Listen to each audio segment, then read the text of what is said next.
natūraliuose pušynuose reguliariai vykdavo gaisrai, tai yra tyrimai Čepkelių rezervate rodė, kad dideli gaisrai vykdavo maždaug 3 kart per šimtmetį praeityje. Ir rezultate natūralus pušynas iš tikrųjų tai atrodydavo kaip tokia mozaika iš išdegusių plotų, kuriuose formuodavosi tokie, atviri smėlynai iš tikrųjų, kadangi ten sausa, ta žolė auga nelabai greitai, tai susidaro tokios specifinės buveinės, taip vadinamos nesusivėrusios smiltpievės, kuriuose mes matom ten šilagėlės, įvairius augalus, kitus ten viržynai formuojasi. Vienu žodžiu, visa eilė augalų ir gyvūnų rūšių specifinių būtent tokioms sąlygoms, tik tokiuose degimvietėse iš tikrųjų jie gali gyventi. Natūralus pušynas Dzūkijoje tai buvo tokia buveinių mozaika.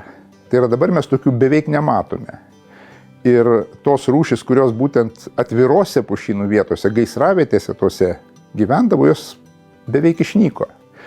Ir kad jas atkurti dabar bandoma štai atverti, pradeginti paklotę, bandoma žmogaus naudojamomis priemonėmis atkurti tą kažkada tai buvusią natūralią, o dabar išnykusią dėl ūkininkavimo žmogaus, dėl apsaugos nuo gaisrų, dėl miško auginimo, paprastai tariant, išnykusią natūralią mozaiką.